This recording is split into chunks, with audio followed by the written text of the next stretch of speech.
사도행전 4장에 있는 내용의 말씀은 3장에서 베드로와 요한이 안전병이를 일으킨 사건으로 인해서 당시에 있는 사람들이 약 5천 명이나 되는 사람들이 예수님을 믿는 그러한 놀라운 역사가 일어나게 됐어요.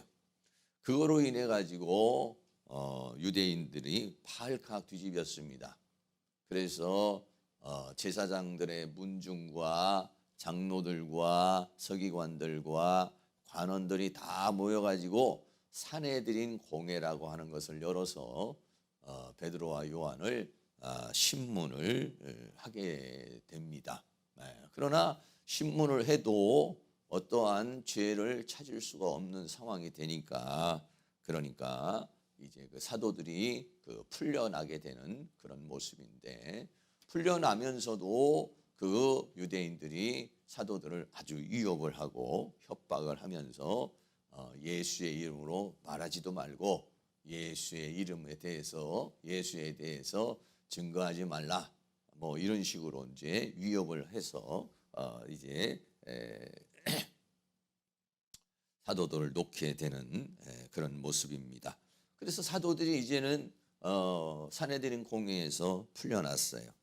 풀려나서 이제 교회에 이르게 됐는데, 뭐 그 당시에 뭐 그 사람들이 그렇게 어마어마하니까 뭐 어느 교회인지는 모르겠지만 아마 마가의 다락방의 중심으로 거기에서 모이거나 아니면 뭐 좀 더 큰 어떤 장소에서 사람들이 모였거나 아니면 뭐 그런 장소가 안 되면은 어떤 뭐 이런 들판이나 뭐 이런 데 모였을 것 같아요.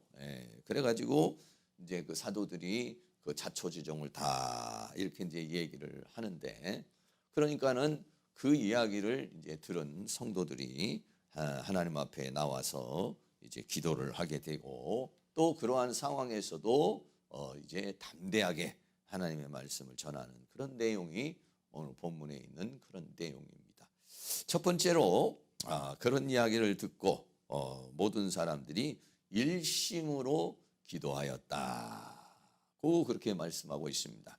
사도행전 4장 24절에 저희가 듣고 일심으로 하나님께 소리 높여 가로되 대주제여 천지와 바다와 그 가운데 만유를 지으시니요 라고 하면서 이제 기도를 하는데, 그 사도들이 핍박을 당하고 위협을 당한 소리를 듣고 이제 모든 성도들이 일심이 됐다. 참 일심이 된다는 게 얼마나 어렵습니까? 지난주도 우리가 이제 부흥 집회 이렇게 집회를 했지만 열심히 나와서 기도하시는 분도 계시지만은 또 뭐 이런 사정으로 저런 사정으로 또 못 나오시는 분도 계시고 그렇지 않습니까? 그러니까 사람이요 어떤 면에서도 일심이 된다는 게 굉장히 어려워요. 국가적으로도 역시 마찬가지로 일심이 되는 게, 우리나라도 뭐 이런 당 저런 당 이렇게 저렇게 뭐 지역적으로 사상적으로 뭐 똑같은 것을 가지고도 이게 서로 마음이 다르고 생각이 다르지 않습니까? 그렇게 되는 그런 모습을 보게 되죠. 그래서 일심이 된다는 것은, 일심이 되면은요 엄청난 역사가 일어납니다. 근데 일심이 되지 않으면은요 시너지 효과가 이루어지지 않게 되는 것이, 우리 성도님들도 우리 교회 성도님들도 많지 않지만은 우리가 여기 있는 분만 다 일심이 돼버리면, 일사불란하게 하나로만 움직인다면 엄청난 역사를 이룰 수 있어요. 그런데 각기 이제 사정이 있고 형편이 있다 보니까 그렇게 보는데, 초대교회는 그걸 뛰어넘었어요. 초대교회는 중요한 게 뭐냐면 일심이 됐다. 어떻게 그렇게 일심이 될 수 있을까요? 일심이라는 이 단어는요 호모디마돈이라는 그러한 헬라어입니다. 호모디마돈이라는 말은 뭐냐면 만장일치가 됐다는 거예요. 여러분, 어떤 상황이 생겼을 때 만장일치가 된다는 거, 이건 뭐 공산주의 세계나 좀 가능하고, 물론 교회에는 웬만한 일은 또 만장일치가 되죠. 그러나 교회도요 장로님을 선출한다든지 권사님을 선출할 때 반대 의견이 있어요. 뭐 큰 어떤 틀에서는 웬만한 부분에 있어서는 뭐 성도님들이 그냥 은혜롭게 그냥 만장일치로 자기의 소수의 의견이 있긴 해도 그냥 뭐 은혜롭게 넘어가자 이렇게 이제 할 수는 있는데, 그런데 이 사람들이 일심으로 모여서 기도를 하는데 일심이 된다는 건 굉장히 어렵다. 만장일치가 된다는 건 어려워요. 그런데 이게 가능하다는 거예요. 어떻게 이게 가능할까요? 이거는요, 성령님께서요, 각 사람의 마음을 딱 이렇게 사로잡아 가지고 하나로 묶어주기 때문에 그게 가능한 거예요. 그런데 각기 생각이 있고 각기 사상이 다르고 각기 견해가 다른 그 사람들의 이성으로는요 하나가 될 수가 없어요. 왜? 나는 이런 형편입니다. 나는 저런 생각입니다. 나는 이런 거 안 좋아합니다. 뭐 사람마다 다 들리잖아요. 그렇기 때문에 일심이 어려워요. 근데 성령님께서 역사를 딱 해버리면은요, 그 생각이라든지 자기 사상이라든지 이거를요 뛰어넘어 버려요. 뛰어넘어 버려요.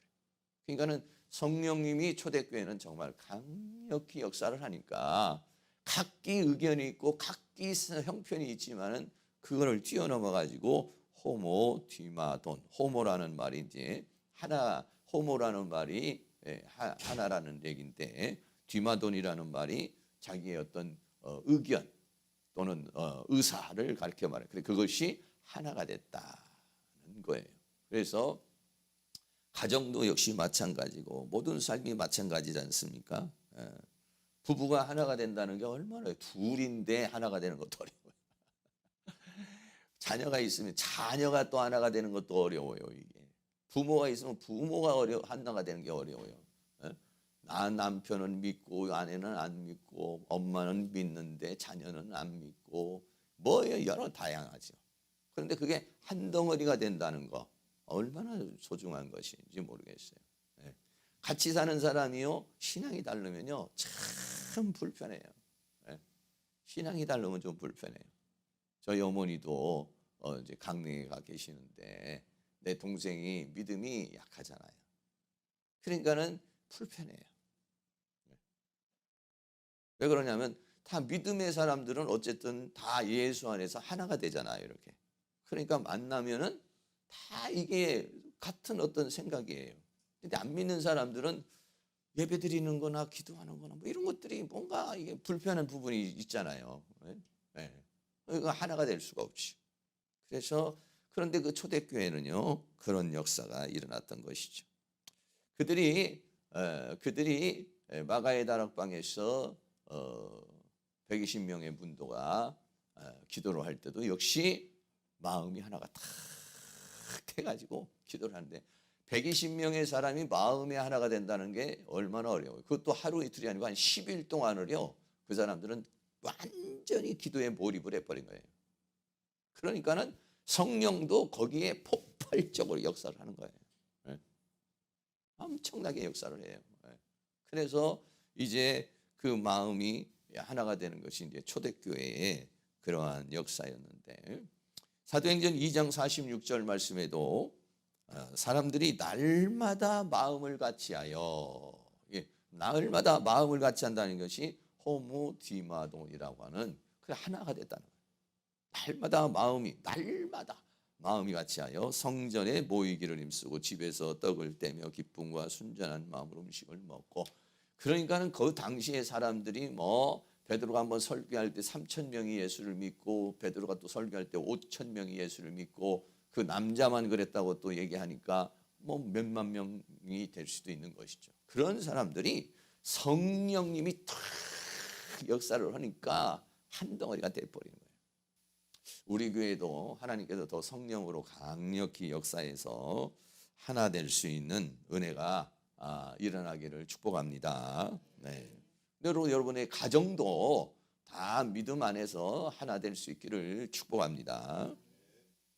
그러면서 하는 말이 대주제여 천지와 바다와 그 가운데 만유를 지으신 하나님. 하나님을 뭐라고 그랬냐면 대주제여, 이런 말 좀 들어보기 어려운 말이죠. 이 대주제라는 말은 데스포테스라는 말인데, 이 데스포테스라는 말은 뭐냐면 절대 군주, 강력한 신적 존재라는, 원래 예수님을 주여 이렇게 할 때는 큐리오스라고 하는 주라는 말이 있어요. 근데 여기서 다른 말을 데스포테스라는 말은 뭐냐면 당시의 로마 황제가 데스포테스예요. 당시의 로마 황제를 데스포테스라고 그랬어요. 왜? 절대 권력자거든요. 그 황제를 신처럼 여기던 때거든, 로마. 왜? 로마가 세계를 다 지배하고 있었으니까요. 네.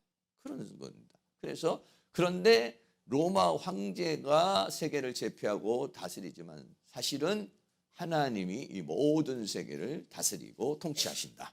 하나님이 만왕의 왕이시고 만주의 주시다. 할렐루야. 예, 그렇게 고백을 하고 있는 것이죠. 그래서 하나님 앞에 기도를 하게 되는데 기도하면서 뭐라고 하냐면 그러니까 우리가요 기도를 할 때에 또 어떤 상황을 볼 때에 그걸 성경적으로 해석하는 게 굉장히 소중해요. 왜냐하면 오순절 사건도 일어나서 막 사람들이 막 방언을 하고 성령이 충만해서 막 예언을 하니까 사람들 이거 뭐야, 뭐 술에 취한 거야, 이게 도대체 뭐야, 이렇게 하니까 베드로가 이거는 술이 취한 것이 아니라 하나님께서 요엘서에 예언하신 말씀이 지금 이루어진 것이다, 이렇게 말한 거예요. 그럼 그런 게 있어야 돼요. 우리도 그런 내 인생이라는 것이 어떤 성경적 해석이 되는 게 굉장히 중요해요.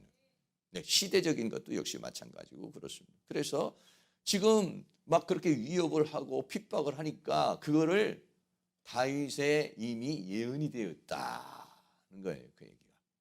그래서 그 다윗의 예언을, 그러니까 지금 현재 일어난 어떤 상황을 이렇게 하나님의 말씀과 어떤 성경적 근거의 역사가 있어서 이런 현상이 일어난다. 이렇게 되면요, 자기의 삶이 해석이 되는 거예요. 시대가 해석이 되는 거예요. 그게 굉장히 중요한 것입니다. 내가 살아가는 가운데서 우리는 살다 보면 궁금증이 많잖아요. 아우, 하나님 왜 내가 이런 시련이 있나? 왜 이런 문제가 있나? 했을 때, 그럴 때 이제 하나님 앞에 기도했을 때 어때? 하나님이 해석을 해줘요. 이런 것이란다, 저런 것이란다. 근데 이렇게 이제 하나님께서 이제 해석을 해주시죠. 네. 그렇게도 해석을 해주지만은 어느 때는요, 말씀을 통해서 해석을 해주셔요. 말씀을 통해서 성경에 이런 내용이 있는데 내가 지금 이런 과정에 있구나. 이렇게 출애굽의 사건이라든지 모세의 사건이라든지 엘리야의 사건, 이 사건이 자신의 어떤 현장에 대입이 돼가지고 나름대로 해석이 되면은요, 마음이, 불안한 마음이 싹 사라져 버려요. 그 하나님에 대한 원망도 싹 사라져 버려요. 네. 그런데 해석이 안 되면 왜 나에게 이런 일이 생깁니까? 왜 나는 이렇게 어렵습니까? 이렇게 해가지고요, 하나님과의 관계가요, 문제가 생기는 거예요. 지금 막 그런 위협을 하고 핍박을 하니까 그거를 다윗의 예언의 말씀을 인용해서 그 시대를 해석하고 있는 거예요. 이게 굉장히 중요한 것이에요. 내 삶이 성경으로 해석이 되어야 되고, 때로는 하나님과의 관계 속에서 해석되어질 수 있는, 아이고 뭐 모르겠다, 나는 뭐 이렇게 살던 저렇게 살던 그냥 대충 살면 되는 거지 뭐, 이렇게 사시는 분도 계시지만 그거는 굉장히 답답하게 사는 것이고, 어떻게 보면은요, 뭔가 마음속에 하나님 앞에 꿍 하는 마음을 갖고 그건 해석이 안 되면요, 믿음이 강해지질 않아요. 그리고 하나님과 친밀하질 않아요. 그리고 뭔가 마음에 답답함이 있어요. 답답함이. 진리를 알지니 진리가 너희를 자유케 하리라고 그랬단 말이죠. 그래서 진리가 나를 자유케 해야 되는데 그러지 못한 경우가 있어요. 여러분들의 모든 삶이 답답한 삶, 안개와 같은 삶이 아니라 하나님의 말씀과 성령의 감동을 통해서 해석되어질 수 있기를 주의 이름으로 축복합니다. 그래서 지금 이제 그 말씀으로 해석을 하는데, 사도행전 4장 25절에 또 주의 종 우리 조상 다윗의 입을 의탁하사, 다윗을 통해서, 하나님께서 다윗을 통해서 말씀하셨는데 성령으로 말씀하시기로 어찌하여 열방이 분노하며 족속들이 허사를 경영하는고 라고 그랬어요. 다윗을 통해서 예언하신 말씀과 같이 예수의 그리스도의 이름으로 안진뱅이가 일어난 이 사건을 통해서 예루살렘이 발칵 일어나. 예수님이 이 땅에 오실 때도 이 열방은 이방인들을 말하는 거예요. 그리고 족속이라고 하는 것은 유대인들을 말하는 거예요. 유대인들도 그렇고 이방인들도 다 합심해서 예수님을 십자가에 못 박히고 예수님을 대적하잖아요. 네. 그거를 지금 말하고 있는 것입니다. 네. 어찌하여 열방이 분노하며 족속들이 허사를 경영하는고? 하나님의 은혜에 대해서, 예수 그리스도에 대해서 왜 그렇게 하는고? 근데 이미 다윗의 예언이 돼 있다는 거예요. 그리고 사도행전 4장 26절에 세상의 군왕들이 나서며 관원들이 함께 모여 주와 그리스도를 대적하도다 하신 이로소이다 라고 그렇게 말씀하셨어요. 시편 2장 1절에서 이 예언이 되어져 있어요. 네, 그래서 세상의 군왕들이, 네, 그래서 세상의 군왕은 당시에 헤롯왕을 가리켜서 말하는 거예요. 관원은 누구를 말하냐면 로마 총독을 가리켜서 말하고 있는 거예요. 그들이 어떻게 했습니까? 예수님을 핍박하는 데는요 하나가 되어버렸어요. 네, 빌라도도 헤롯도 유대인들도 제사장들도 전부 다 하나가 되어버렸어요. 그래서 예수님을 대적하는, 예수 그리스도를 대적하고 예수 그리스도를 핍박하는 일이 있었다. 근데 이미 그것이 다윗을 통해서 예언되어진 것이다. 27절에는 과연 헤롯과 본디오 빌라도는 이방인과 이스라엘 백성과 합동하여 하나가 되어 하나님의 기름 부으신 거룩한 종 예수를 거스려 그랬어요. 네. 그 예수님은 이 땅에 생명으로 왔고 빛으로 왔고 사람들에게 영생을 주기로 왔지만은 세상은 전부 거역하는 거예요. 거부하는 거예요. 거부하는 거예요. 왜? 어둠에 있는 사람은요 빛을 싫어해요. 비진리에 있는 사람은요 진리를 거부하게 돼 있어요. 네. 그래서 세상이 핍박을 하게 되는 것이죠. 그리고 4장 28절에 하나님의 권능과 뜻대로 이루려고 그 예정하신 그것을 행하려고 이성에 모였나이다. 이 말은 뭐냐면 그렇게 그 세상 사람들이 핍박을 하고 예수님도 핍박을 해서 십자가에 못 박혀 죽으시고, 그리고 예수 그리스도께서 부활하시고 승천하신 다음에 그 믿음의 사람들을 통해서 안진뱅이가 예수 그리스도의 이름으로 일어나서, 그리고 베드로와 요한과 제자들이 말씀을 선포함으로 수많은 사람이 하나님 앞에 돌아오게 됐는데, 근데 그것을 어떻게 합니까? 그것을 핍박하고 방해하기 위해서 이 사람들이 이 성에 모였다라고 그렇게 말씀하고 있는 것입니다. 그래서 다윗의 예언대로 세상은 그렇게 예수님도 핍박하고 제자들도 핍박을 하게 되었다라고 기도를 하면서 그렇게 말했어요.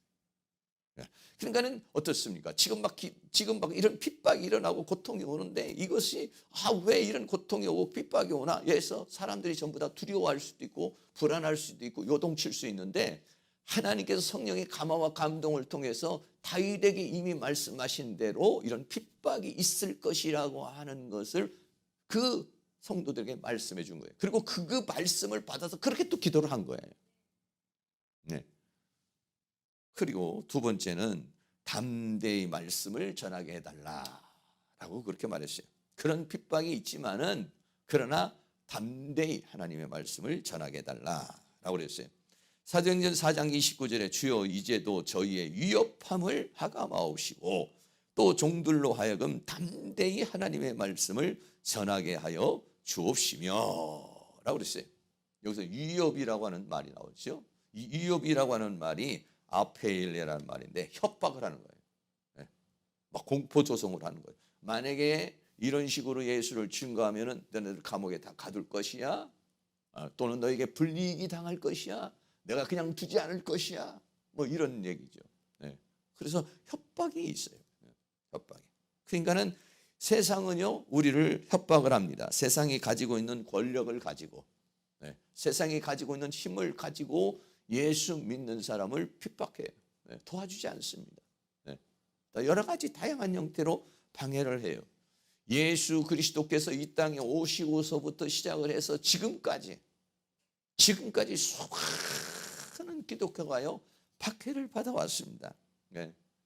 로마인들로부터 박해를 받아오고 유대인들로부터 박해를 받아오고 예수님도 핍박을 받고 그리고 십자가에 못 박혀 죽으시고, 제자들은요 전부 다 핍박을 받아서 제자들이 전부 다 순교를 했습니다.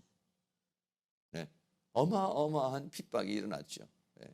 예. 이 기독교의 핍박이라고 하는 것이 엄청난데 우리나라에도요. 처음 기독교가 들어올 때에도 수많은 외국인들이 죽음을 당합니다.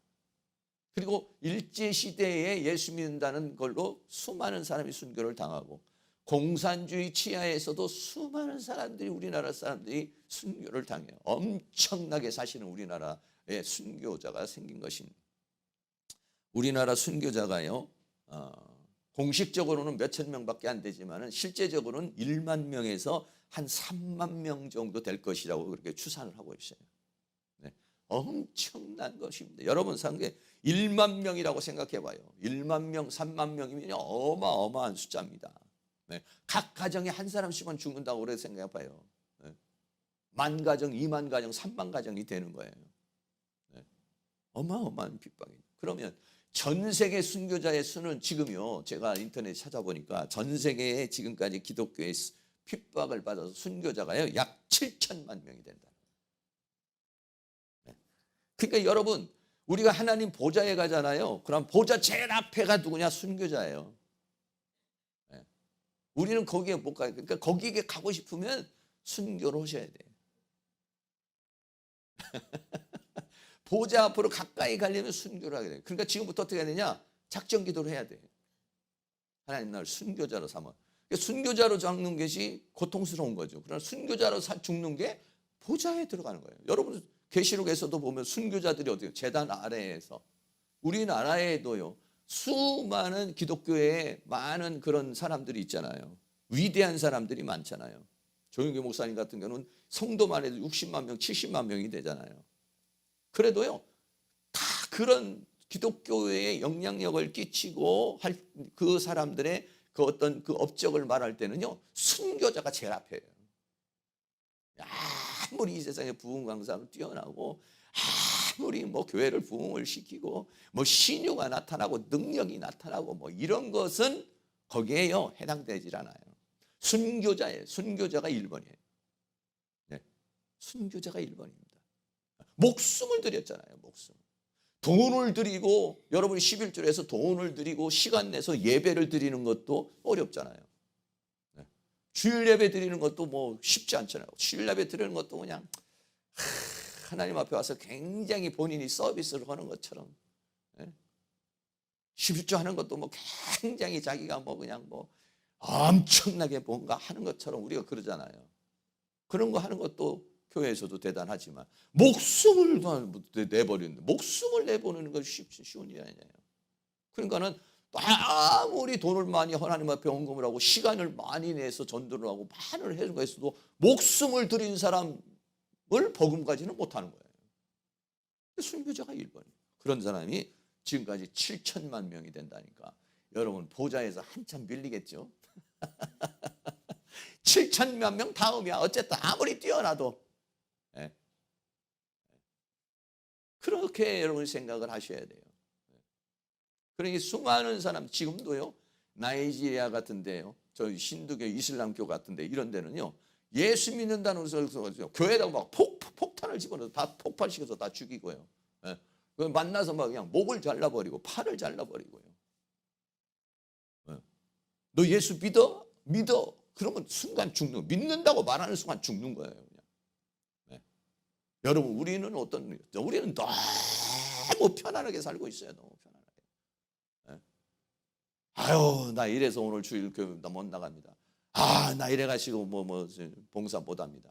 나 이래가지고 뭐 바빠서 기도 못합니다. 여러분 나름대로는 사정이 있어요. 여러분 나름대로는 사정이 있지만은 그런 나라의 그런 지금 뭐 그런 이 순교하는 사람들은 그런 게 아무것도 아니에요. 아무것도 아니에요. 그 사람들은 예수 믿는다는 말 한마디 해놓고 죽는 거예요. 우리는 얼마나 자유롭습니까? 봉사하고 싶으면 봉사하고 기도하고 싶으면 기도하고 예배하고 싶으면 예배하고 선교지 나가고 싶으면 선교지 얼마나 기회가 주어져요. 얼마나 좋은 기회가 주어졌어요. 얼마나 좋은 이런 여건이 우리에게 주어진 겁니까? 그럼에도 불구하고 이런 핑계 저런 핑계 대가지고 하면은요. 여러분 천국 가가지고요. 어느 정도 가겠습니까? 기독교는요, 수많은 사람들이 우리나라가는 대한민국이라고 하는 나라에 복음이 들어오기까지 수많은 선교자들이 목숨을 잃었어요. 그 피의 대가로 예수 믿게 된 거예요. 그 순교의 대가로 예수 믿게 된 건데 나는 그 사람들이 전부 다 뭐 50대, 60대, 70대에 온 사람이 아니에요. 여기 우리나라에 선교 온 사람들이 다 대학생이에요.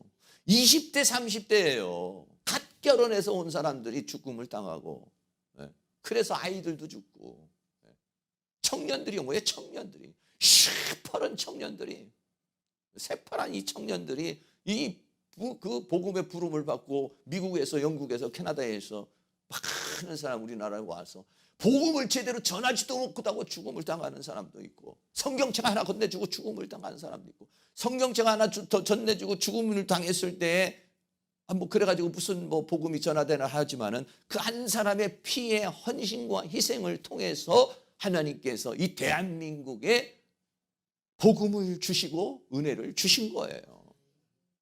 그렇게 해서 우리 예수 믿게 된 것이지, 아니 예수 믿는 자체가 아까 우리 인근은 안유 집사님도 사순절 얘기하던데 십자가에 못 박혀 죽으심으로 우리가 구원을 받았고, 수많은 제자들이 십자가에 못 박혀 죽어서 복음이 전부 다 십자가의 보혈을 통해서 다 그 희생과 헌신을 통해서 우리 예수 믿게 된 거예요.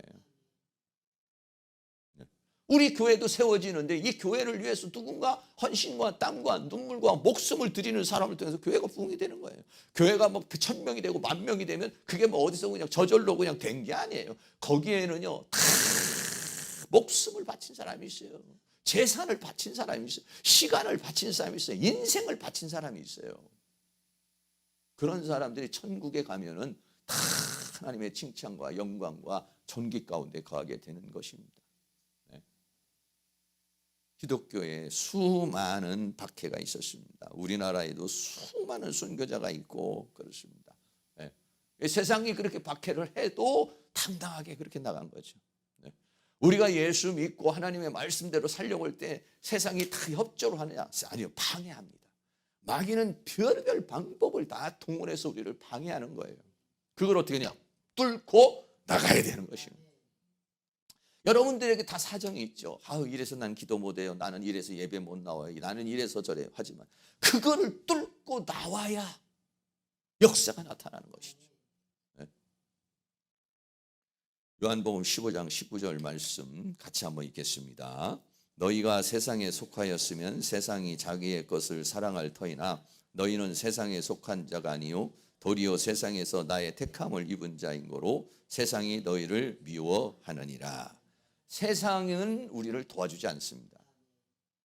세상은 어떻게 하면 우리를 죄짓게 만들고, 세상은 어떻게 하면 우리를 타락하게 만들고, 세상은 어떻게 하면 기도하지 못하게 하고, 마귀는 세상과 세상에 있는 것들로 우리를 다양한 형태로 공격해서 우리를 쓰러뜨리고 넘어뜨리려는 거예요. 그래서 왜 세상이 너희를 미워하느냐? 세상에서 나의 택함을 입은 자라. 하나님의 택함을 입은 자이기 때문에 우리는 뭐냐면 세상에 속한 자가 아니라 하나님께 속한 자요, 하늘에 속한 자예요.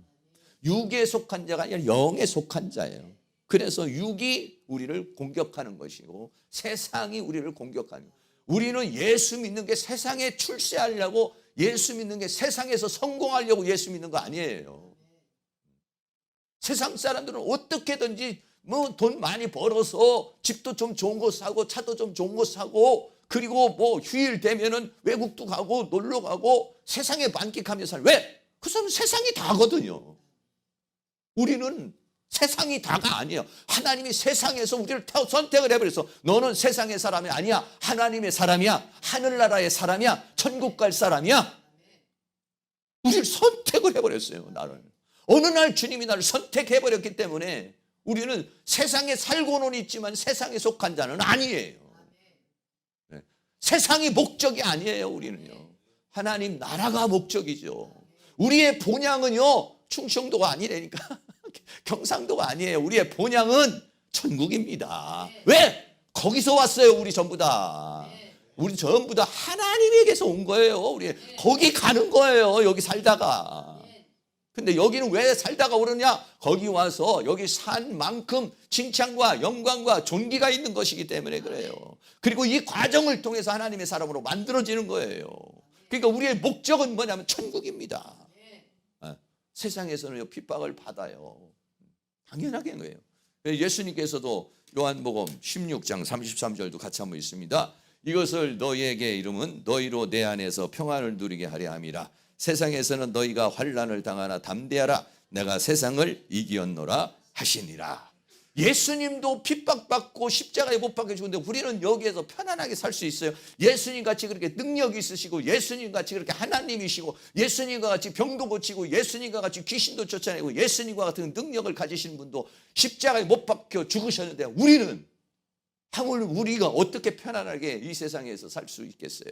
마귀가 수없이 우리를 공격합니다. 세상에서는 환난을 당하나 담대하라. 세상을 이기었노라. 우리는 세상을 즐기는 자가 아니라 세상을 이기는 자예요. 이기는 자.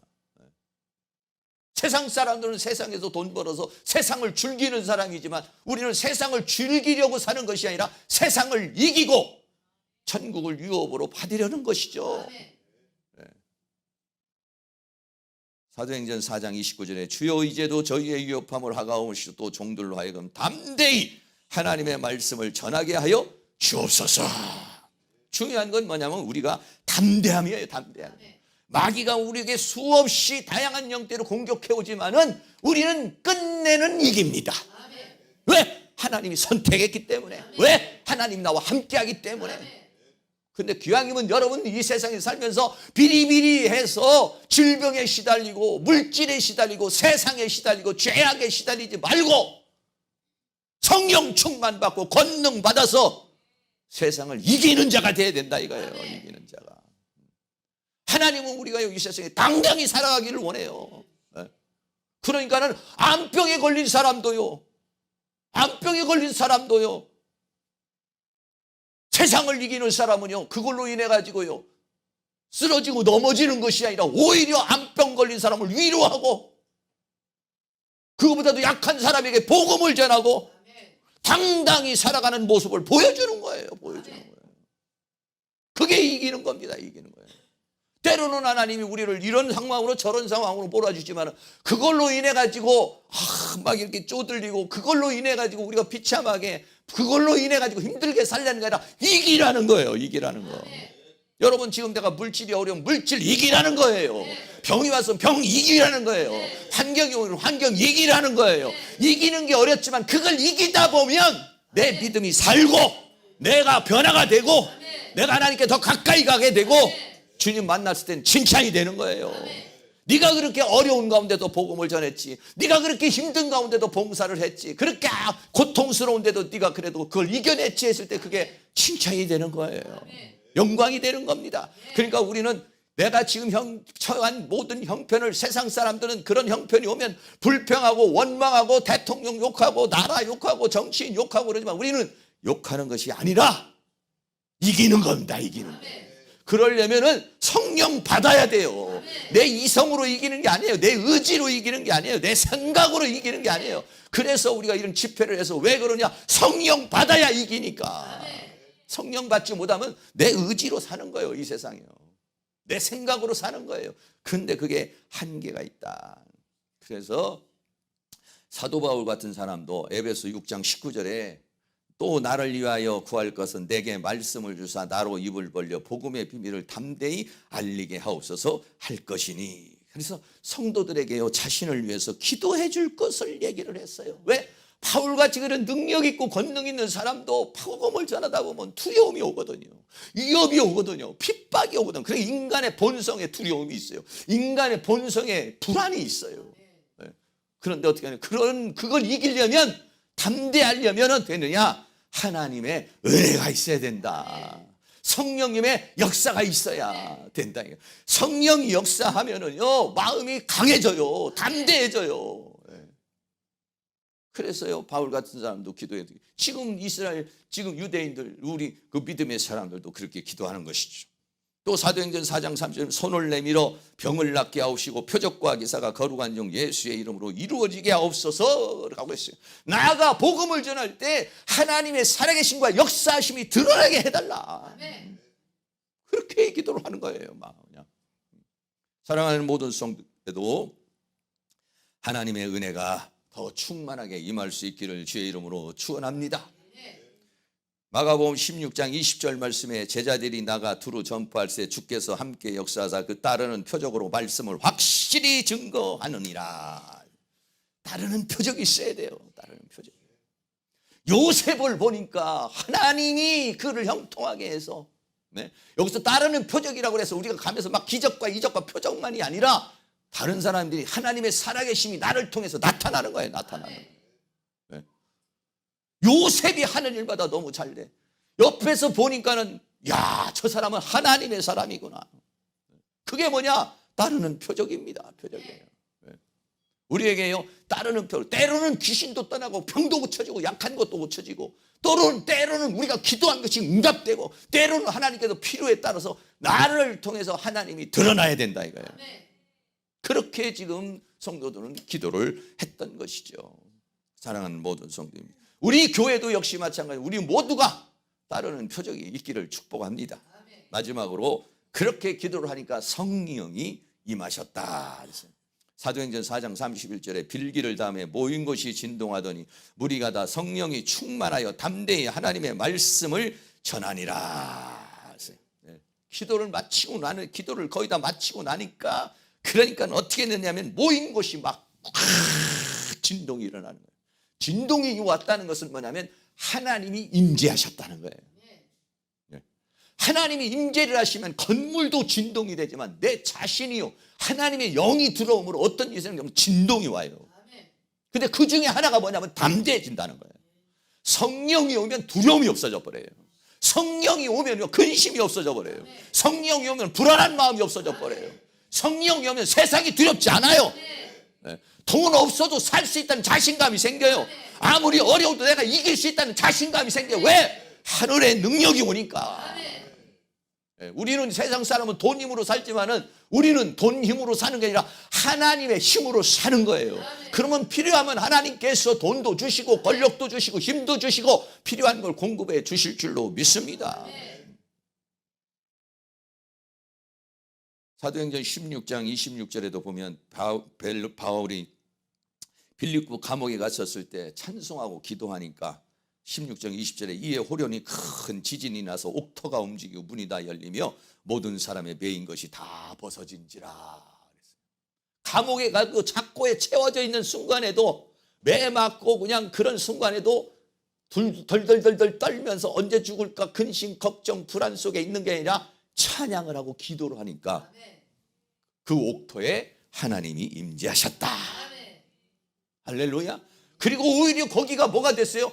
복음을 전하는 장이 됐어요. 주 예수를 믿으라. 그리하면 너와 내 집이 구원을 얻으리라. 간수가 구원을 얻고 그 가정이 구원을 받고 아마 그 감옥에 있었던 수많은 사람도 아마 예수 믿었을 겁니다. 그런 역사가 일어나는 언제 내가 당면한 상황을 뚫고 나갈 때. 그러나 만약에 바울과 실라가 거기에서 빌립보 감옥에서 아무 기도도 못하고 그냥 아이고 모르겠다고 그냥 실망과 낙심 속에 우울 속에 빠져서 잠이나 잤다고 그러면 아마 성령님이 역사하기 어려웠을 건데 그런 마음이 왜 안 들어오겠어요? 아니 하나님의 응답받고 빌립보에 왔어요. 하나님의 응답받고 그 지역에 왔는데 매 맞고 감옥에 들어가서 이거 복음도 전하지도 못하고 그런 상황이 되었을 때 얼마나 낙심과 절망과 갈등이 있겠어요. 그러나 그런 것을 싹 몰아내버리고 기도하니까 찬양하니까 거기에서 하나님의 역사가 나타날 줄로 믿습니다. 할렐루야. 사랑하는 모든 성도님 그런 은혜의 역사가 다 이루어질 수 있기를 주의 이름으로 축복합니다. 그래서 마태복음 18장 19절 말씀에 보면 진실로 다시 너희에게 이르노니 너희 중에 두 사람이 땅에서 합심하여 무엇이든지 구하면 하늘에 계신 내 아버지께서 저희를 위하여 이루게 하시리라. 그러니까 합심한다는 게 굉장히 중요한 겁니다. 부부가 하나가 됐을 때요 남자가 막 힘들고 어려웠을 때 부인이 여보 내가 있잖아 염려하지 마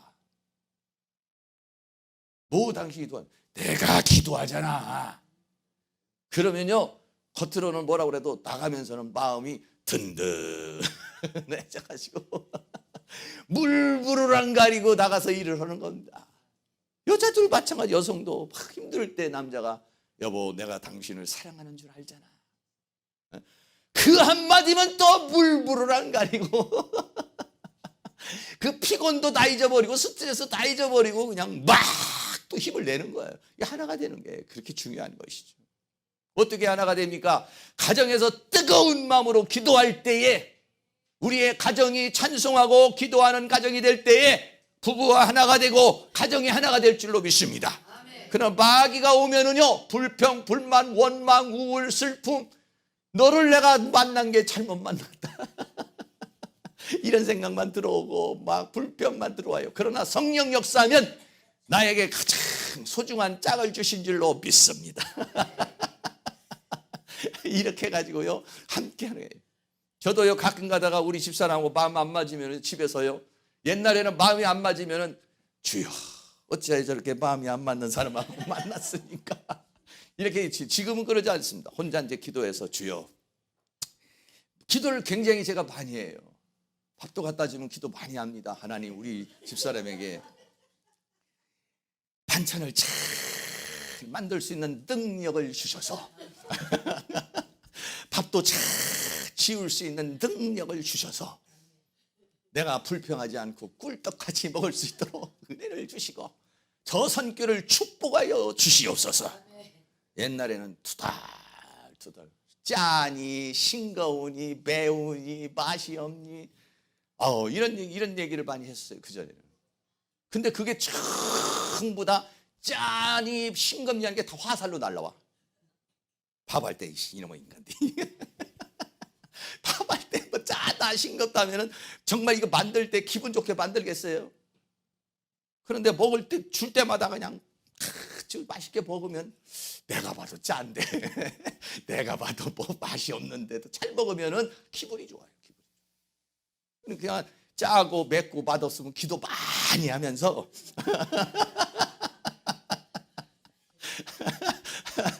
이걸 잘 먹어주면 사람은 다 알아요.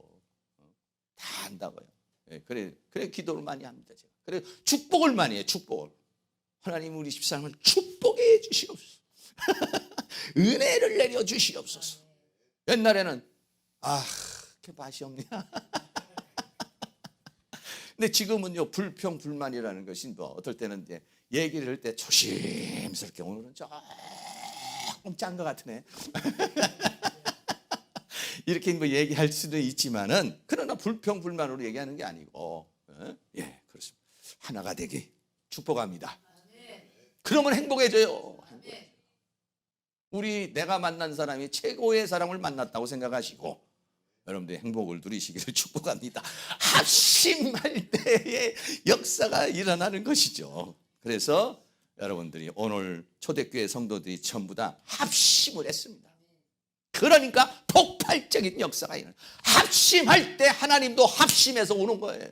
투덜투덜 불평할 때는 하나님이 오는 게 아니라 마귀가 오고 하나가 되면 성령님 임하십니다. 아멘. 할렐루야. 네. 결론입니다. 오늘 모든 성도들이 그 유대인들의 핍박과 위협에 일심이 됐어요. 여러분들도 일심이 되고 우리 교회도 일심되기를 축복합니다. 그래서 어떻게 하냐, 그 위협에 담대한 마음을 주세요. 여러분 마음이 좀 쪼그라들었습니까? 세상으로 인해서 물질로 인해서 환경으로 인해서 쪼그라듭니까? 이 시간에 그런 불평, 원망, 쪼그라드는 마음, 우울한 마음, 슬픔의 마음을 다 걷어버리시고 나는 이길 수 있어. 왜? 하나님이 나와 함께 계시기 때문에. 나는 세상에서 하나님이 나를 선택한 자야. 그렇기 때문에 나는 이길 수 있어. 하나님 나에게 이길 수 있는 힘을 주세요. 이기라고 지금 이런 환경은 준 줄로 믿습니다. 나에게 이길 수 있는 능력을 주시고 지혜를 주시고 힘을 주세요. 내 힘으로는 못 이깁니다. 내 생각으로는 못 이겨요. 그러나 하나님이 힘 주시면 다 이길 수 있는 줄로 믿습니다. 그렇게 할 때 하나님이 새 힘을 주시고 승리하게 하는 은혜의 역사가 일어나게 될 줄로 믿습니다. 그런 은혜가 있기를 주의 이름으로 축원합니다. 같이 우리 찬양 드리도록 하겠습니다. 오늘은 강하고 담대한 마음으로 세상의 위협에서도 우리는 어떻게 하냐, 예수 그리스도를 담대히 증거할 수 있는 그런 은혜가 일어날 수 있게 달라고 우리 예수님과 신길 예수전화사의 찬양 함당 드리겠습니다.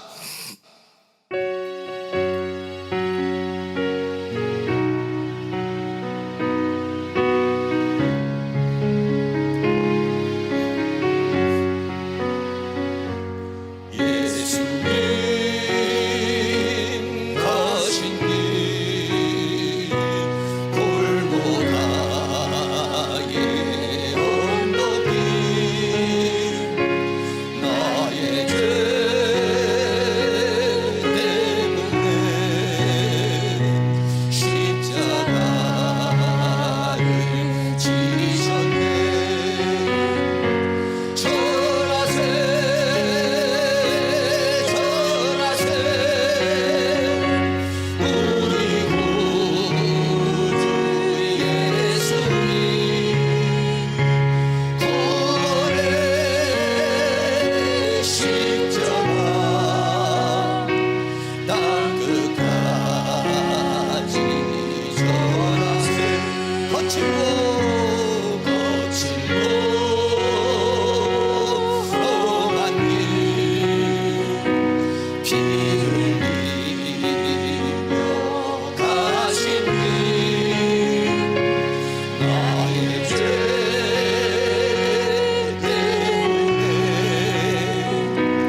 가정이 하나가 되게 해달라고, 또 우리 교회가 하나가 되달라고 여러분 기도하시고, 세상이 우리를 위협하지만은 하나님 이길 수 있는 담대함을 달라고, 그리고 또 예수 그리스도를 증거할 수 있는 은혜가 있게 해달라고, 우리 이 세 가지를 위해서 다 같이 동성으로 한번 기도하겠습니다. 할렐루야. 거룩하시고 사랑이 많으신 우리 아버지, 은혜와 사랑으로 인도하여 주시고 붙들어 주시고 감사합니다. 이 시간 우리 하나님께서 은혜와 사랑 가운데 인도하여 주시고 주의 성령의 능력으로 역사해 주시고 주의 권능으로 역사해 주시고 주님 은혜와 사랑으로 인도하여 주시고 감사합니다.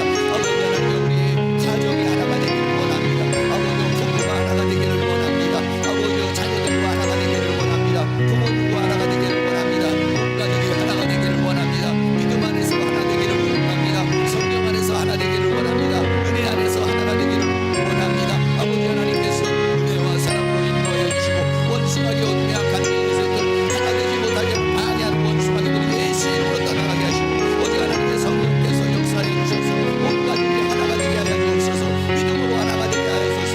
은혜로 하나가 되게 하시옵소서. 사랑으로 하나가 되게 하여 주시옵시기를 간절히 원합니다. 우리 교회도 모든 성도들이 하나가 되기를 원합니다. 믿음 안에서 하나 되기를 원합니다. 하나님의 은혜 안에서 하나가 될 수 있도록 우리 하나님께 교회에 속해 있는 모든 성도들에게 은혜를 베풀어 주시고 긍휼을 베풀어 주시기를 간절히 원합니다. 세상이 우리를 위협하지만, 환경과 역할이 이르지만 주여 이 죄와 사망과 세상과 사단을 이기는 자가 되기를 간절히 원합니다. 나에게 당면한 현재의 상황을 이기게 하여 주옵소서. 물질을 이기게 하여 주시옵소서. 질병을 이기게 하여 주시옵소서.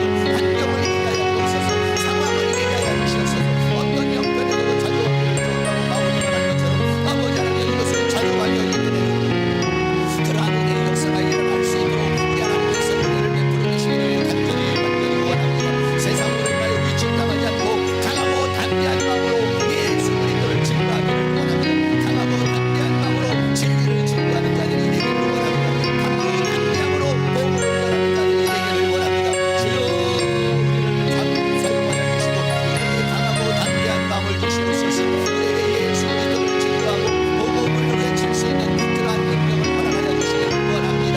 아버지 하나님께서 우리 교회에 전도의 영을 부어주시고 전도의 부영을 부어주시며 전도의 능력을 부어주시며 전도의 물결이 타오르게 하시고 성령의 물결이 타오르게 하시고 전도의 열매가 맺어지게 하여 주시고 이 빈자리가 차고도 넘치는 역사가 일어날 수 있도록 하나님의 도와 주시기를 원합니다. 이것을 방해하는 원수만의 어둠의 세력들, 사탄의 세력을 주의 능력으로 남별하여 주시고 주의 권능으로 남별하여 주시고 주의 은혜로 남별하여 주시고 오직 하나님의 성령께서 은혜를 베풀어 주시기를 간절히 원합니다. 성령님 도와주시고 인도해 주시고 붙들어 주시고 함께 해주시기를 간절히 원합니다. 주님 인도하여 주시옵소서. 사랑과 은혜가 많으신 아버지 하나님, 먼저는 우리 부부가 하나가 되기를 원합니다. 그리고 자녀들과 하나가 되기를 원합니다. 또 부모님들과 하나가 되기를 원합니다. 형제자매가 하나가 되기를 원합니다. 믿음 안에서 하나 되기를 원합니다. 성령 안에서 하나 되기를 원합니다. 예수 안에서 하나 되기를 원합니다. 아직 믿지 않는 우리 가족들이 있다면 예수 믿어 구원받게 하시고 우리 모두 다 하나 될 수 있도록 믿음 안에서 하나 되기를 원합니다. 은혜 안에서 하나 되기를 원합니다. 또 이 교회도 하나 되기를 원합니다. 우리 각자의 형편이 있지만은 성령님 역사하여 주셔서 우리가 합심할 수 있기를 원합니다. 하나 될 수 있기를 원합니다. 성령님 역사하여 주시옵소서. 그리고 세상이 우리를 위협합니다. 물질로 우리를 위협합니다. 환경으로 우리를 위협합니다. 질병으로 우리를 위협합니다. 다양하게 우리를 공격해오지만 주여 이것을 이길 수 있는 힘을 주시옵소서. 하나님께로부터 난 자는 세상을 이기느니라 했으니 오늘 이기는 자가 되기를 원합니다. 이 죄와 사망과 세상과 사단을 이기게 하여 주옵소서. 물질의 어려움을 이기게 하여 주시옵소서. 질병을 이기게 하여 주시옵소서. 환경을 이기게 하여 주시옵소서. 형편을 이기게 하여 주시옵소서. 어떠한 상황에서도 바울이 자족하기를 배웠다고 한 것처럼 자족하며 이기게 하여 주시옵시고 감사하며 찬송하며 이기게 하여 주시며 믿음으로 이기게 하여 주시옵소서. 그래서 당당하게 이 세상을 승리하며 살게 하여 주시옵시고 강하고 담대한 마음으로 예수를 증거하게 하시고 복음을 외치게 하시고 진리를 외치게 하여 주셔서 증인된 삶을 살아가도록 도와주시기를 원합니다. 그러기 위해서는 우리에게 성령의 충만함이 필요합니다. 하늘의 능력이 필요합니다. 하늘의 권능이 필요합니다. 주여 이 시간 성령의 기름을 부어 주시옵소서. 권능을 부어 주시옵소서. 은혜를 부어 주시옵소서. 역사하여 주시옵소서. 성도들이 기도할 때 성령이 임하신 것처럼 이 시간 살아가는 모든 성도님들에게 성령으로 임하여 주시옵소서. 이 장소에 성령으로 임하여 주시옵소서. 강하고 담대한 마음을 주시옵소서. 모두가 다 승리할 수 있도록 은혜를 베풀어 주시옵소서. 예수 그리스도의 이름으로 기도하옵나이다. 아멘. 우리 다 같이 자리에 일어나셔서 찬송가 268장 드리겠습니다.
죄